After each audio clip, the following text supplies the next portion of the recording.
welcome back to SyrupDrop. I'm Jessica Momiro, and this is my colleague Rose Bahar and reporter extraordinaire. Thank you very much. So today we are diving into Moto, the new Moto Z line. Moto Z and the Moto Z Play. I call it Z anyway. I know some people Z. Americans. But anyway, the Moto Z and the Moto Z Play are probably two of the first phones to dive into modular phones the way they have. And we actually got some new toys into the office this week that we'd love to show you.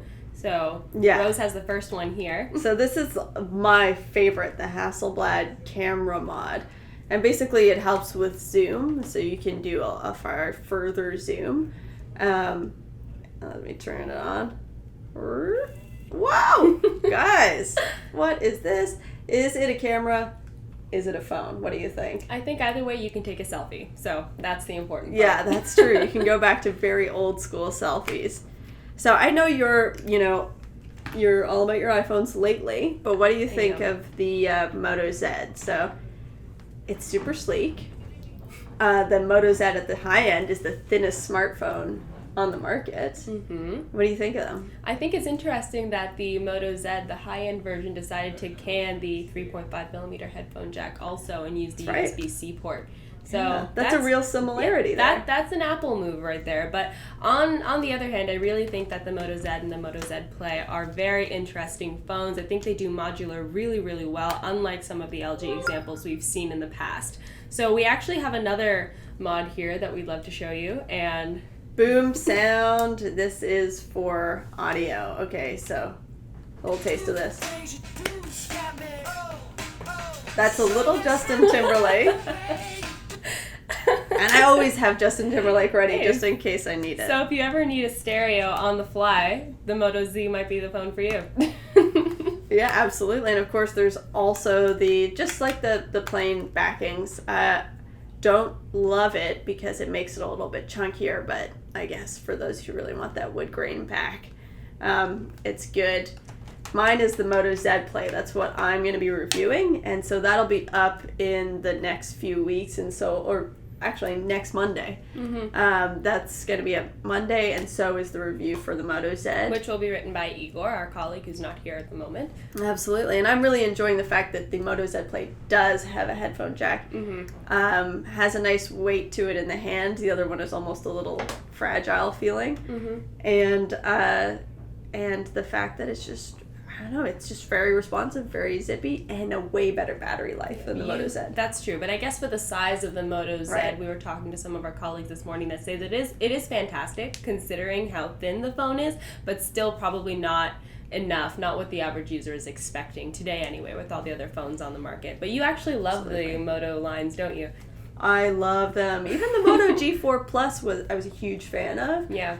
But this brings that design to the next level. It does. And I love it. And there's also a projector. We can't really show you very much of that, but that's how that's. We were playing Clash of Clans on our desks the other day, just so you know how well it actually does work.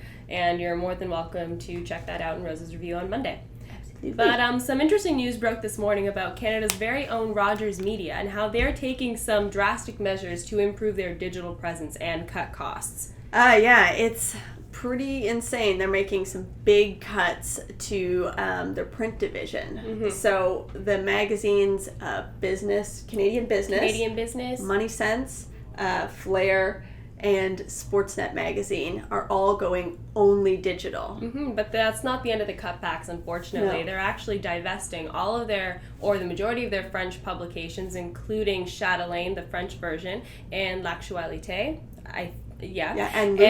And Lulu, which I have a friend who did an internship there not long ago. She's going to be disappointed. But and all of their business-to-business publications are being divested as well. In addition, Maclean's is becoming a monthly-only print publication. Today's Parent is becoming a 6 times a year publication. So Chatelaine. So is Chatelaine. It's a really drastic move for Rogers, but they've stated that they're not trying to push anything. In fact, it's the consumers that are pushing them there, and they're trying to be where their digital audience is. What do you think of that move? Well, I love Maclean's, and I still subscribe to Maclean's on a weekly basis. So I am a little disappointed, but at the same time, I'm a little bit impressed because as much as we all like print, I think it's partially because we've all gotten very used to it. I think that media companies are very slow to innovate because it takes a long time to bring new procedures to such big organizations. But the fact that they're just saying, nope, we're doing this, you're going to have to be okay with it, shows that they actually value the media arm of their company and they don't want it to go under, as regardless of the fact that cutting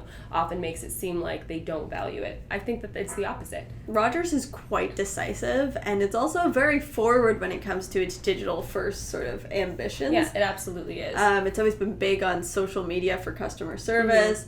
Now it's going big on digital publications. Of course, it has a big stake in Texture, which is the magazine app, which is kind of like Netflix for magazines. Yeah. So it has a lot to gain from this. For sure. And a lot of the publications that are reducing print publishing are still publishing regularly on Texture. So I think it's probably part of a way to get people to subscribe to Texture, because I think you subscried to Texture, actually. You were telling me this morning. Yeah, at first I was a kid in a candy shop, and then I realized I never opened the app anymore. I think that in order to make these publications last, people don't want to read magazine stories online, unfortunately, because they really do some great work. But I guess we'll see where this goes. Speaking of cuts, however, we actually got word of a pretty big development in Canadian video streaming this past week. Shomi, Rogers' live streaming, video streaming branch, is shutting down. No more. So that's kind of the opposite mode, where they're cutting one of the digital services platforms that they had. But as we know, it wasn't doing very well. Canadians really preferred Netflix. Yeah. There was something like 1/7 the percentage of Canadians watched Shomi and Crave together compared to Netflix. So that's quite extreme. Yeah. For a bit of context, though, Shomi was actually launched 2 years ago by Rogers Media. Bell launched a competitor, Crave TV, and apparently Crave TV has even less subscribers than Shomi did. Lots of journalists are saying Crave is next. Everybody be ready for it, because that one's going down the tubes pretty soon, too, because it's very difficult to enter the market at this late stage with a giant like Netflix taking up the monopoly. Yeah. Are you going to miss Shomi? Did you ever use it? I did use Shomi just because it was part of my cable package. Yeah, there you go. I didn't necessarily subscribe to it because I wanted to. I subscribed to it because it ended up being part of what I already paid for. So there was some good stuff on there, but I also subscribed to Netflix, and that's probably my primary source of video streaming. So I would never use Crave TV just because you can only use so many services for the same thing. Yeah. And while it might not have a huge effect on the Canadian public, the employees of Shomi are going to be pretty sad when they're out of a job. And unfortunate. They've just started a campaign called Hire Shomi. Yeah.